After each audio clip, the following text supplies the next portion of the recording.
अब हम आते हैं कि जीएसटी का जो लॉ बनाया है उसमें क्या क्या चीज़ें स्पेशल देखने लायक है। जीएसटी लॉ के बारे में हम बात करेंगे। सबसे पहला तो ये है कि पूरी की पूरी प्रक्रिया जो है जीएसटी में वो end to end electronic mode में होगी। There will be no manual filing of returns allowed, there is no manual filing of returns allowed. पूरा का पूरा एंड टू एंड जो है इलेक्ट्रॉनिक होगा।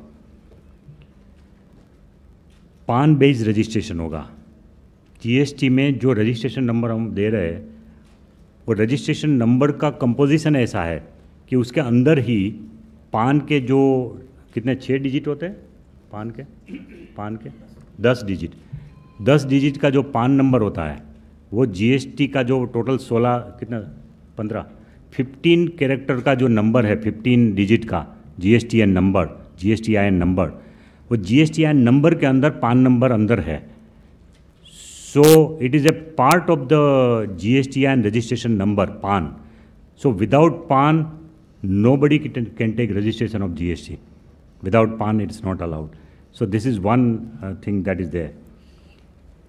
आपको 20 लाख से ऊपर का टर्नओवर है तभी रजिस्ट्रेशन कराने की ज़रूरत है, लेकिन अगर आप इनपुट टैक्स क्रेडिट लेना चाहते हैं तो 20 लाख से नीचे भी आपका टर्नओवर है तो भी आप रजिस्ट्रेशन वॉलंटरीली करा सकते हैं।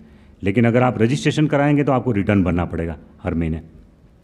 तो ये पॉसिबिलिटी है। अगर आप अप्लाई करते हैं जीएसटीआईएन रजिस्ट्रेशन के लिए, नया फॉर्म है, तो all documents are to be given online only. और 3 दिन के वो जैसे ही आप फाइल करेंगे, मान लो आज के दिन में फाइल किया आपने एप्लीकेशन फॉर न्यू रजिस्ट्रेशन, तो वो स्टेट गवर्नमेंट या सेंट्रल गवर्नमेंट को जाएगा, जिसको भी वो केस जाना है। स्टेट गवर्नमेंट वाले उसको 3 दिन के अंदर एग्जामिन करके अगर कोई क्वेरी है तो 3 दिन के अंदर आपको बता देंगे ईमेल से कि भाई ये आपका मिसिंग है। और अगर कोई क्वेरी नहीं आती है तो 3 दिन के अंदर जीएसटीआईएन का सर्वर ऑटोमेटिक वो जनरेट करके, रजिस्ट्रेशन नंबर जनरेट करके आपको तुरंत बता देगा 3 दिन के अंदर। So it is a deemed registration process. In most cases there will be no need for telling you anything, because जो डॉक्यूमेंट आपको देना है वो आपने दिया है और उसके कारण आपको और कोई within 3 days you will get a registration number. इस तरह का सिंपल रजिस्ट्रेशन रखा है। नेक्स्ट, एक इनवॉइस मैचिंग का भी हमने प्रोविज़न रखा है। अगर आपको इनपुट टैक्स क्रेडिट चाहिए तो इनवॉइस वाइज मैचिंग करेंगे हम। वो प्रक्रिया में आगे जाके आपको थोड़ा समझाऊंगा कि ये इनवॉइस मैचिंग का जो प्रोविज़न है, काफ़ी सारे व्यापारी लोग शायद ये आपके पास आए भी होंगे ये कह के कि भाई ये तो बड़ा डिफ़िकल्ट है और क्यों हमारे ऊपर क्यों बोझ डाला जाएगा। बट मैं आपको समझाऊंगा तो आपको पता चलेगा कि invoice matching is not a great thing. वो बहुत सिंपल चीज़ है। मैं आपको बताऊंगा उसके बारे में एक प्रक्रिया के जरिए। नेक्स्ट चीज़ की जो है वो set of auto populated monthly return. तो रिटर्न की पूरी प्रक्रिया भी मैं आपको अलग से एक प्रोसेस में समझाऊंगा। अभी मैं इसको छोड़ देता हूँ। जैसे कि मैंने बताया, कंपोजिशन टैक्स पेयर को सिर्फ क्वार्टरली रिटर्न भरना है, उनको इनवॉइस वाइज डिटेल भी नहीं देनी है, उनको सिर्फ टर्नओवर देना है अपना कि 3 महीने में टर्नओवर कितना हुआ वो देना है। जीएसटी प्रैक्टिशनर की भी एक प्रोविज़न है कि जो कि आपके बिहाफ पे, छोटे ट्रेडर के बिहाफ पे जीएसटी प्रैक्टिशनर को रिकग्नाइज किया जाएगा। They can file return on your behalf. तो अगर आपके पास ये सुविधा नहीं है कि मैं खुद रिटर्न हैंडल कर सकूं, तो जीएसटी प्रैक्टिशनर का एक प्रोविज़न रखा है, एक्ट में ही रखा है, तो जीएसटी प्रैक्टिशनर जो है आपको मदद कर सकता है।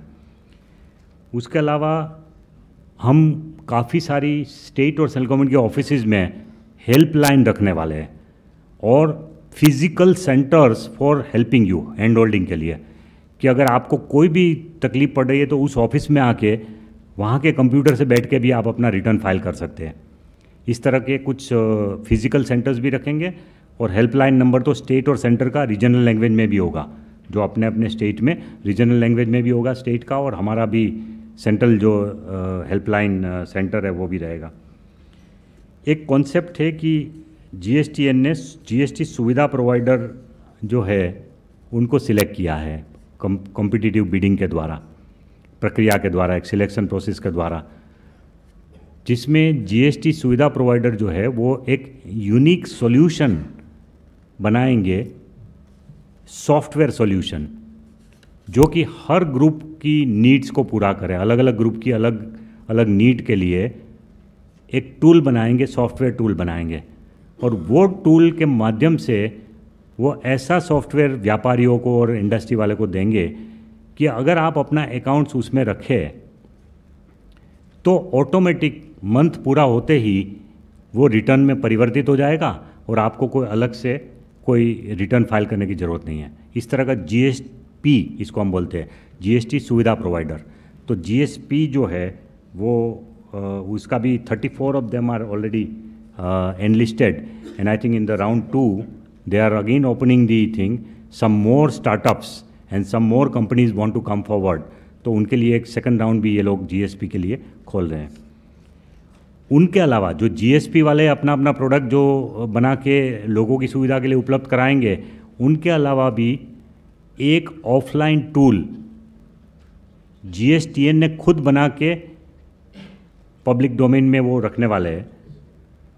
यू ऑलरेडी केप्ट इट और you are going to keep, वो पब्लिक डोमेन में आ जाएगा। एक खुद का जो जीएसटीएन का खुद का सॉफ्टवेयर सिंपल है, एक्सेल सीट में अगर आप अपने सब इनवॉइस की डिटेल रखेंगे जिस फॉर्म में जीएसटीएन आपको दे रही है ऑफलाइन टूल, तो उसमें अगर आप अपना अकाउंटिंग एंट्री करेंगे इनवॉइस वाइज, तो वो उस फॉर्म में है कि वो सीधा का सीधा रिटर्न में परिवर्तित हो जाएगा। तो आपको जब पहला रिटर्न फाइल करना होगा तब वो सीधा का सीधा उसके साथ एक बार कनेक्टिविटी 5 मिनट के लिए आपको चाहिए, पूरे महीने में नहीं चाहिए आपको कनेक्टिविटी रिटर्न फाइल करने के लिए। एक महीने में एक बार 5 मिनट के लिए मैं आपको समझाऊंगा कैसे ये होगा। नेक्स्ट,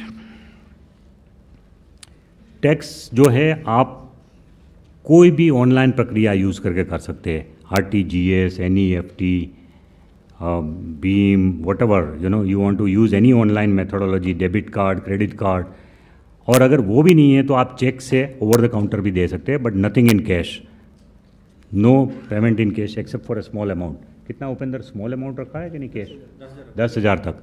10,000 तक का कैश पेमेंट भी आप काउंटर पे बैंक में कर सकते हैं टैक्स का पेमेंट, लेकिन ज़्यादातर लोग तो ऑनलाइन ही पे करेंगे। फिर कुछ ऐसी कैटेगरी है जिसके लिए TDS tax deducted at source का प्रोविज़न है। ई कॉमर्स कंपनी के ऊपर टैक्स कलेक्टेड एट सोर्स का भी प्रोविज़न है, TCS. So TDS and TCS इसके माध्यम से भी एक ऑडिट ट्रेल करने की हम कोशिश कर रहे हैं कि जिससे बाद में वो रिटर्न ज़रूर हमारे पास आए और उसका टैक्स पूरा का पूरा भुगतान किया जाए। जैसे ई कॉमर्स कंपनी अगर कोई छोटे एमएसएमई का माल बेच रहे हैं अपने पोर्टल से और उस माल का पेमेंट अगर वो स्वीकार कर रहा है, डायरेक्ट पेमेंट नहीं जा रहा है वो एमएसएमई को, पेमेंट तो वो ई कॉमर्स कंपनी ही ले रही है, तो उस पेमेंट जो उनको मिला, वो पेमेंट मिला जो ई कॉमर्स कंपनी को, एग्रीगेटर को, उस पेमेंट में से वो 1% या 2% है ना टीसीएस, 2%, 1+1 ना 2% टीसीएस वो काट लेंगे और फिर बाकी का पेमेंट 98% का वो एमएसएमई को देंगे जो पेमेंट आया उसमें से। और वो एमएसएमई जो उद्योग है वो फिर उसकी जिम्मेवारी रहेगी कि वो रिटर्न फाइल करे इसका, और ये 2% जो काटा गया है उसका इनपुट टैक्स क्रेडिट ले ले। इनपुट टैक्स क्रेडिट मिलेगा इसका, लेकिन ऑडिट ट्रेल क्रिएट हो जाएगा। इसीलिए ई कॉमर्स कंपनी के केस में भी टैक्स कलेक्टेड एट सोर्स का प्रोविज़न रखा है। फिर नेक्स्ट, अच्छा ये refund is to be granted within 60 days. जहाँ भी रिफंड उपस्थित होता है वहाँ 60 डेज में देना है। लेकिन एक्सपोर्ट के केस में 90% of the provisional refund will be given within 7 days। If it is a export refund case, I am claiming refund because I have exported some goods, तो 90% will have to be refunded within 7 days। Next,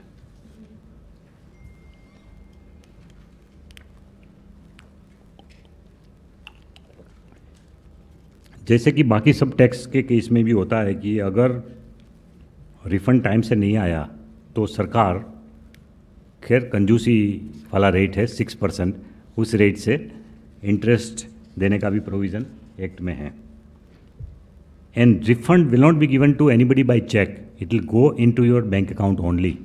and इसीलिए GST number लेने के time ही हमने bank account की पूरी detail ले ली है उनसे, एनईएफटी, वो उनका जो ब्रांच का नंबर, आईएफएससी कोड, उनका बैंक अकाउंट नंबर, तो उसी अकाउंट में, उनके अकाउंट में रिफ़ंड चला जाएगा। There is no need for anybody to go to any office and say कि मेरा रिफ़ंड का चेक दे दो। जो लोगों का ऑफिस के साथ का व्यवहार है वो पूरा इसमें संभव, मतलब वो होगा ही नहीं। वो ऑनलाइन रिफ़ंड मिल जाएगा, आपके अकाउंट में आ जाएगा, किसी को आने की ज़रूरत नहीं है। देन नेक्स्ट चीज़ की जो ट्रांजिशन प्रोविज़न है वो भी रखा गया है। नो, ट्रांजिशन प्रोविज़न ऐसे है कि जैसे 1 जुलाई को जीएसटी लागू होगा। अब उस दिन मैं एक ट्रेडर हूँ, मैं मैन्युफैक्चरर हूँ, मेरे पास कुछ स्टॉक पड़ा है जिसके ऊपर मैं ऑलरेडी एक्साइज ड्यूटी और वेट पे करके बैठा हूँ। ऑलरेडी मैंने एक्साइज ड्यूटी और वेट कुछ पे किया हुआ है, तो उसका भी तो इनपुट टैक्स क्रेडिट मिलना चाहिए जीएसटी में। तो उसके लिए प्रावधान करने के लिए ट्रांजिशन रूल बनाए हैं, इसको बोलते हैं हम ट्रांजिशन रूल। और वो ट्रांजिशन रूल्स, अगर आपके पास पूरी रिसीट है कि आपने वेट और एक्साइज ड्यूटी पे किया है, तो 100% आपको वो इनपुट टैक्स क्रेडिट मिलेगी। और अगर आपके पास रिसीट नहीं है बाय चांस, क्योंकि you got it indirectly via somebody else, तो फिर आपको 40% मिलेगा इनपुट टैक्स क्रेडिट। तो विदाउट इनवॉइस ऑल्सो आप क्रेडिट ले सकते हैं उस माल का, कि उस माल के ऊपर जो नॉर्मल रेट होता है उसका 40% आपको मिल जाएगा। तो ये ट्रांजिशन रूल्स है। जॉब वर्क के लिए एक स्पेशल प्रोसीजर है। काफ़ी लोग तो जॉब वर्क ही करते हैं, भले ही 20 लाख से ऊपर का जॉब वर्क कर रहे हो, लेकिन जो जॉब वर्क कर रहा है, जैसे टेक्सटाइल में है, काफ़ी लोग यान में से कपड़ा बनाने का, फैब्रिक बनाने का पावर लूम पे काम कर रहा है, वो सब जॉब वर्क लेते हैं। यान उनका खुद का नहीं है, यान किसी बड़े लोगों का है, उनको देते हैं, इतना स्पिंडल देते हैं, बोलते हैं कि आप मुझे कपड़ा बना के दो और इतना रेट हम आपको देंगे कपड़े बनाने का। तो जॉब वर्क कर रहे हैं पावर लूम वाले।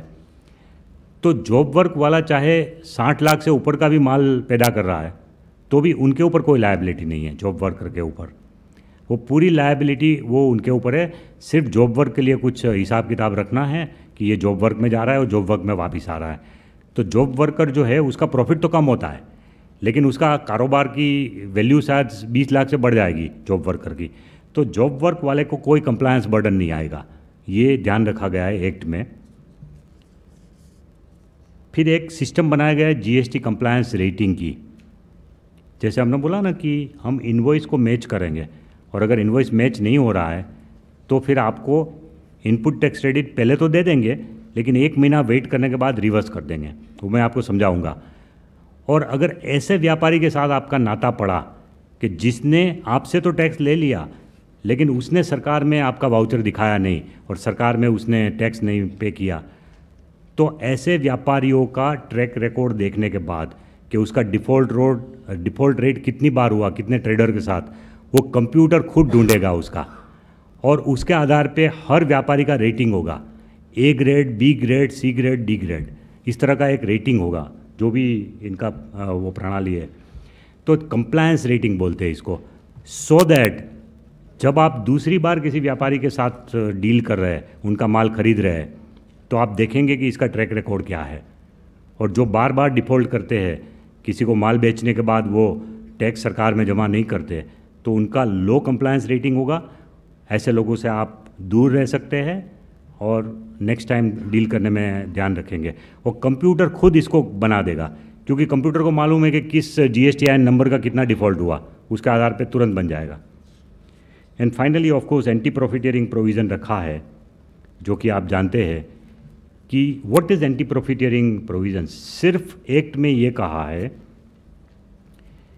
कि जब भी अगर कोई सरकार जीएसटी के आने से टैक्स में कटौती करती है, तो वो कटौती आपको कंज्यूमर को पास डाउन करनी है। इतना ही सिंपल एंटी प्रॉफिटियरिंग प्रोविज़न है। फिर ये कहते हैं बी पार्ट में, दिस इज ए पार्ट, क्योंकि जब हमने नियम बनाया कि आप पास डाउन करोगे और अगर किसी केस में नहीं हुआ, तो फिर उसके ऊपर ध्यान रखने के लिए कुछ तंत्र भी तो बनाना पड़ेगा। तो उसके लिए हमने ये कहा है कि वो काम देखने के लिए या तो हम एक एग्जिस्टिंग एजेंसी को ये काम दे सकते हैं, या फिर कोई नया तंत्र भी जीएसटी काउंसिल डिसाइड कर सकता है कि नया तंत्र बनाए। मुझे नहीं लगता कि ऐसा कोई बहुत ज़रूरत पड़ेगी इस एंटी प्रॉफिटियरिंग प्रोविज़न के प्रोविज़न को यूज़ करने की, क्योंकि ज़्यादातर आइटम कमोडिटी ऐसी है जो कि कॉम्पिटिटिव एनवायरनमेंट में पैदा होती है, कॉम्पिटिटिव एनवायरनमेंट में बनती है। तो competition itself is a good anti profiteering provision, इसलिए इसकी ज़रूरत पड़नी नहीं चाहिए। ओके, नेक्स्ट GSTN, जो कि एक बहुत दूरदर्शी के साथ सरकार ने 2013 में ही इसको बनाया गया था, उनको काम दिया गया था, उसी टाइम से उन्होंने पूरी प्रक्रिया शुरू कर दी थी। और in fact manage service provider select करने का काम भी कॉन्स्टिट्यूशनल अमेंडमेंट बिल पास करने से पहले ही हो गया था। Infosys is the manage service provider, तो उनको कॉम्पिटिटिव प्रोसेस के द्वारा उनका टर्म्स ऑफ रेफरेंस डिसाइड करना कि क्या सॉफ्टवेयर बनाने का काम देना है उनको, उनकी क्या जिम्मेवारी रहेगी, वो पूरा डिसाइड करना और वो कॉन्ट्रैक्ट देने का पूरा काम even constitutional amendment bill pass होने से पहले ही हो गया था। इसीलिए अब आज हम तैयार हैं GST IT सिस्टम के साथ भी, और पूरा काम जो है फ्रंट एंड पे वो करेंगे, पर्टिकुलरली रजिस्ट्रेशन वो सब फ्रंट एंड पे होगा GSTN पोर्टल के, filing of return, making of tax payment, ये सब काम जो है वो GSTN पोर्टल पे होगा।